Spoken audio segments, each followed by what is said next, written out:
Dear audience, আসসালামু আলাইকুম। Dear audience, বরাবরের মতো আজকেও আপনাদের মাঝে খুবই ইম্পর্টেন্ট একটি প্রোগ্রামিং ভিডিও নিয়ে আবারও আপনাদের সামনে হাজির হলাম।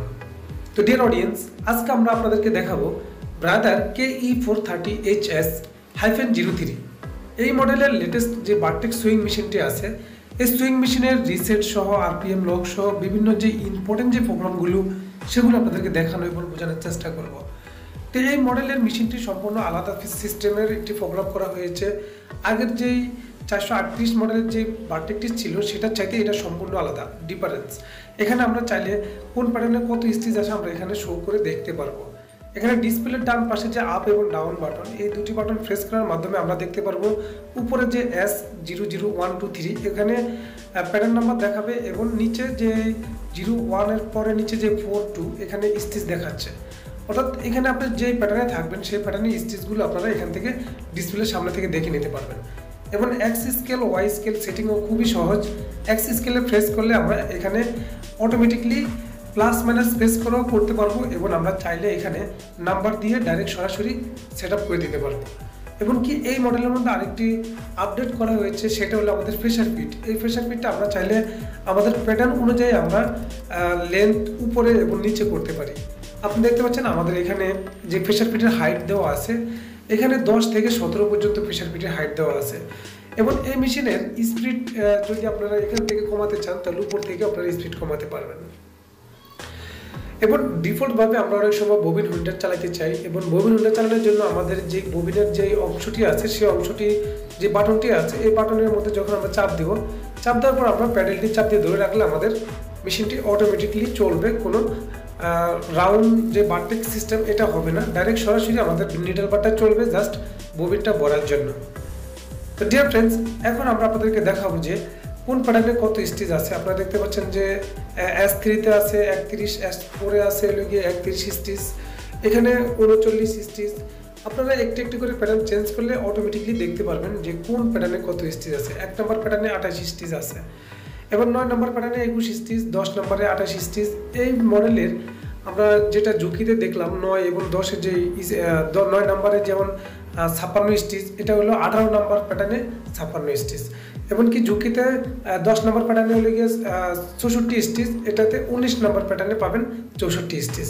অর্থাৎ ঝুঁকি এবং এই ব্রাদারের মধ্যে একটু সিস্টেমটাও আলাদা আছে। এমনকি আপনারা জেনে যাবেন যে কোন এই ব্রাদারের কোন প্যাটার্নে কত স্টিচ বেশি আছে বা কম আছে। এবং এখানে আপনারা ডিসপ্লের মধ্যে জানতে পারবেন যে আপনাদের কোন বারটেকটা কোন পজিশনে, অর্থাৎ লেফট আর রাইট নাকি না আপ এবং ডাউন, আপনারা এখানে অটোমেটিকলি দেখতে পারবেন ডিসপ্লের মধ্যে।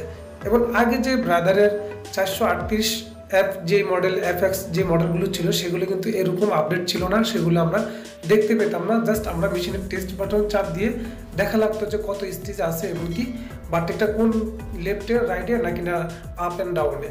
এটাতে এই মডেলটা আমাদের কাছে অনেকই গুরুত্বপূর্ণ একটি মডেল। এটা অনেক সুন্দর ডিজাইন করেছে এবং কি সিস্টেমটা অনেক ভালো লেগেছে আমার কাছে। এটা আপনারা এক্স স্কেল ওয়াই স্কেল একদম ইজিভাবে সেট আপ করতে পারবেন এবং কি আরপিএম আপনাদের সামনে দেওয়া থাকবে, আপনারা এখান থেকে অ্যাডজাস্টমেন্ট করতে পারবেন। কিন্তু এই মেশিনের যে ইন্টারনাল যে প্রোগ্রামগুলো আছে সেই প্রোগ্রামগুলো একটু ডিফারেন্ট। যেমন আমাদের এই ব্রাদার S7200-3 যে -3G মডেল টাচ মডেলের plain single needle lock stitch মেশিনটি আছে, সেম সেটার সেই প্রোগ্রামটাই এখানে এই বারটাকে ইউজ করা হয়েছে। তবে কিছু কিছু প্রোগ্রাম আমাদের এদিক সেদিক করা আছে। তো এখানে আমরা যে সেটিং বাটনটি আছে এই সেটিং বাটন প্রেস করলে আমাদের সামনে এরকম মেমোরি সুইচ 1 চলে আসবে। এখান থেকে আমরা যে প্রোগ্রামগুলো সেগুলো সামনে পেয়ে যাব। যেমন আমরা এই ব্রাদার 438-এর প্রোগ্রামে ঢোকার জন্য 2 বাটন প্রেস করে ঢোকা লাগতো, এখানে আমরা 1 বাটন প্রেস করে ঢুকতে পারবো। এমনকি এখানে আমরা এই যে ডিসপ্লের মধ্যে এটা একটি টাচ ডিসপ্লে, এখানে আমরা যদি ডান পাশের যে প্যানেলটি আছে আপ এবং ডাউন যে বাটনটি আছে সেখানে প্রেস করলে আমাদের প্রোগ্রামটি উপরে এবং নিচে আপ ডাউন করতে থাকবে। তো এখানে আমাদের যে প্রোডাকশন কাউন্টিং, এই প্রোডাকশন কাউন্টিংটা আমরা দেখতে পারবো এবং এই মেশিনের প্রোডাকশন কাউন্টিং আমরা কমাতে পারবো, রিসেট দিতে পারবো। আমি আপনাদেরকে এই মেশিনের যে ইউজার প্রোগ্রাম যেভাবে আমাদের চালাইতে হয় সেই প্রোগ্রামগুলো আপনাদেরকে দেখানোর চেষ্টা করতেছি। এমনকি মেশিনের যে বাটনগুলো আছে প্রত্যেকটা বাটনের সাথে আমি আপনাদেরকে পরিচয় করিয়ে দেবো। এখন আমরা মেশিনের পাওয়ারটি অফ করে নিলাম এবং সেটিং বাটনটি প্রেস করে আমরা মেশিনের পাওয়ারটি অন করব। অন করার পর এই মেশিনের যে ইন্টারনাল যে প্রোগ্রামগুলো আছে ডিফল্ট ভিতরে যেই প্রোগ্রামগুলো লক করা থাকে সেগুলো আপনাদেরকে দেখানোর চেষ্টা করব। তো আমরা এই সেটিং বাটনটি চাপ দিয়ে ধরে যখন মেশিনের পাওয়ারটি অন করলাম, আমাদের এখানে মডেল নাম্বারটি চলে আসলো এবং এখানে আমরা চাইলে প্যাডেল অ্যাডজাস্টমেন্ট করতে পারি, মেশিনের রিসেট করতে পারি। এখানে আপনারা দেখতে পাচ্ছেন অল ক্লিয়ার, অর্থাৎ আমরা এই মেশিনটি অল প্রোগ্রাম রিসেট করে দিতে পারবো এবং কি সাইকেল প্রোগ্রাম রিসেট করতে পারি। বা আমাদের প্রোগ্রামে যদি কোথাও মেমোরি সুইচে যদি কোথাও প্রোগ্রাম যদি আওলা জলা হয়ে যায় বা কোনো মন মতো না হয়, সেই জন্য আমরা ডিফল্টভাবে এটাকে রিসেট করে আমরা এই মেশিনের যে ডিফল্ট যে প্রোগ্রামগুলো থাকে সেগুলো আমরা নিয়ে আসতে পারি। তো আমি আপনাদেরকে অল ক্লিন করে দেখালাম, ক্লিন অল এখানে যে অপশনটি, এটা চাপ দেওয়ার পরে ওকে করলে কিছু সময় আমাদের একটু সময় নেবে, তারপর আমাদের এই মেশিনটা রিসেট হয়ে আমাদের সামনে আবার চলে আসবে। এখন আমরা আবার ব্যাগে যাব, ব্যাগে গিয়ে এখানে আরও কিছু সিস্টেম আছে, আমি আপনাদেরকে এক এক করে সব দেখাবো। তো ডিয়ার ফ্রেন্ডস, আমাদের এই সেটিং থেকে বাইরে হওয়ার জন্য আমাদের মেশিনের পাওয়ারটি আবার অফ করতে হবে। আমরা আবার পুনরায় পাওয়ারটি অফ করব, অফ করে আবার এই মেশিনের পাওয়ারটি অন করব। অন করার পর আমাদের হোম পেজে কি আছে এবং কি হোম যে বাটনটি আছে সেই বাটনে কি আছে আমরা এখন সেটা দেখব। হোম বাটন প্রেস করে আমরা যখন এই মেশিনের পাওয়ারটি অন করব, অন করার পর আমাদের সামনে আপনারা দেখেন যে কীরকম একটা ইন্টারফেস আসে। এখন মেশিনের ব্র্যান্ডের নাম আসলে এবং কি মডেল নাম্বার আসলো, আসার পর এখানে আমাদের যেই প্রোগ্রামগুলো আছে মেমোরি সুইচ 2, সেই মেমোরি সুইচ 2 প্রোগ্রামগুলো চলে আসলো। অর্থাৎ আমরা মেশিনের হোম পেজে থাকা অবস্থায় আমরা যখন সেটিং বাটনটি প্রেস করলাম তখন আমাদের মেমোরি সুইচ 1 আসলো। এখন আমরা হোম পেজের যে বাটনটি আছে সেটি প্রেস করে যখন পাওয়ার অন করলাম তখন আমাদের সামনে মেমোরি সুইচ 2 চলে আসলো। তো এখান থেকে আমরা চাইলে আরপিএম লক করে রাখতে পারি। 170 নম্বর যে প্রোগ্রামটি আছে সেখানে রেখে আমরা যদি নিচের যে ডিসপ্লে বক্সটা সেখানে যদি আমরা কিছু নাম্বার দিয়ে রাখি, যেমন 2000 আরপিএম যদি দিয়ে রাখি, তাহলে সেক্ষেত্রে আমাদের মেন যে 4000 স্পিড সেখান থেকে আমাদের 2000 আরপিএমটা কমে যাবে। এভাবে আপনারা চাইলে ডিফল্ট ভাবে যে এই প্রোগ্রামগুলো সেগুলো আপনারা লক করে রাখতে পারেন। এমনকি আপনারা চাইলে এখান থেকে প্রত্যেকটা অপশন আপনারা লক করে রাখতে পারেন, যেমন মেমোরি সুইচ 1 লক করে রাখতে পারবেন, মেমোরি সুইচ লক করে রাখতে পারবেন, axis scale Y scale lock করা যাবে। এভাবে আপনারা দেখেন, আপনারা আমি একটা একটা করে সবগুলো দেখানোর চেষ্টা করতেছি। তো এখানে আপনারা copy program, cycle program, reset setting এগুলো সব আপনারা লক করে রাখতে পারেন। তো আমি এখন আমার এই মেশিনটাকে লক করব না। এইভাবে আপনারা এই মেশিনের কাস্টমাইজিংগুলো করে নিতে পারবেন।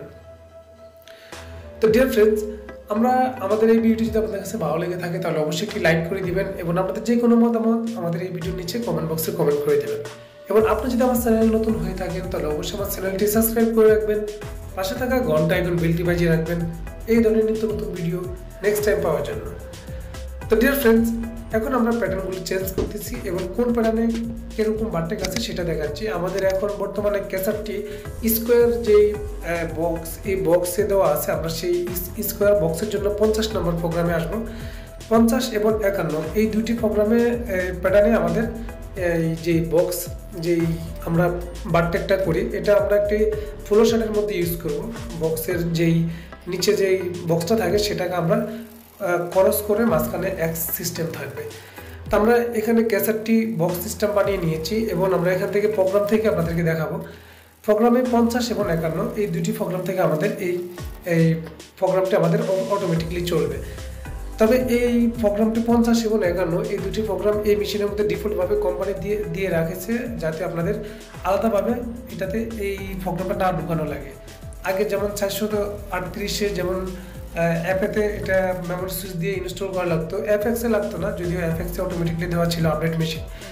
এই মেশিনটাও 430-এও আমাদের এটা আপডেট করা আছে, আমরা চাইলে এই বক্স প্রোগ্রামটি অটোমেটিকলি করতে পারবো। তো আমরা এখানে এক্স স্কেল ওয়াই স্কেল দিয়ে আমাদের বক্স প্রোগ্রামটি রেডি করে নিলাম। আপনারা দেখতে পেলেন। এখন আমরা আবার পুনরায় আপনাদেরকে দেখাচ্ছি যে আমাদের মেমোরি সুইচ 2-র মধ্যে আমরা যে লকটা করেছিলাম সেটা আপনাদেরকে আনলক করে দেখাবো। তো এখন এখানে আবার আমাদের 170 নম্বর প্রোগ্রামে যাবে। 170 নম্বর প্রোগ্রামে যাওয়ার পর এখানে আমরা যেই নাম্বারটা দিয়ে রেখেছিলাম সেই নাম্বারটা আমাদেরকে যদি কমিয়ে দিই তাহলে আমাদের মেন স্পিড থেকে আমাদের আরও 2000 স্পিডটা বেড়ে যাবে। তো ডিয়ার ফ্রেন্ডস, আমার এই ভিডিও যদি আপনাদের কাছে ভালো লেগে থাকে তাহলে অবশ্যই একটি লাইক করে দিবেন এবং আপনাদের যে কোনো মতামত আমাদের এই ভিডিওর নিচে অবশ্যই জানিয়ে যাবেন। এবং আপনি যদি আমার চ্যানেলে নতুন হয়ে থাকেন তাহলে অবশ্যই আমার চ্যানেলটি সাবস্ক্রাইব করে রাখবেন এবং পাশে থাকা ঘন্টা আইকন বেলটি বাজিয়ে রাখবেন এই ধরনের নিত্য নতুন ভিডিও নেক্সট টাইম পাওয়ার জন্য। তো এখন দেখতে পাচ্ছেন যে আমাদের মেশিনের আরপিএমটা এখন অটোমেটিকলি বেড়ে গেছে। আমাদের যদিও মেশিনের ডিসপ্লে 3000 আছে, প্রথমেও কিন্তু 3000 ছিল, তারপরে এত স্পিড হয়নি। যখন আমরা ভিতর থেকে আমরা এটাকে আনলক করে দিলাম, এখন আমাদের মেশিনের আরপিএমটাও বেড়ে গেল। তাই আমি অনুরোধ করবো এই ভিডিওটি শুধুমাত্র মেনটেন্যান্সদের জন্য, আর এই প্রোগ্রামগুলো শুধুমাত্র মেনটেন্যান্সটাই করবেন। অন্যথা অন্য কোনো অপারেটর বা সুইং সুপারভাইজার বা কোয়ালিটি সেকশনে কোনো লোক এই বিষয়ে যদি কোনো কিছু করতে যান, তাহলে সেক্ষেত্রে আপনাদের দেখা গেছে অপশনটা যদি ঘুরে যায় বা নড়ে যায়, তখন সেক্ষেত্রে বড় একটা বিপদ হতে পারে। তো আজকে পর্যন্তই, দেখা করবো পরবর্তী কোনো এক ভিডিও নিয়ে। সে পর্যন্ত আপনারা সকলে ভালো থাকুন, সুস্থ থাকুন, এই কেমন আজকের মতো বিদায় নিচ্ছি। আল্লাহ হাফেজ।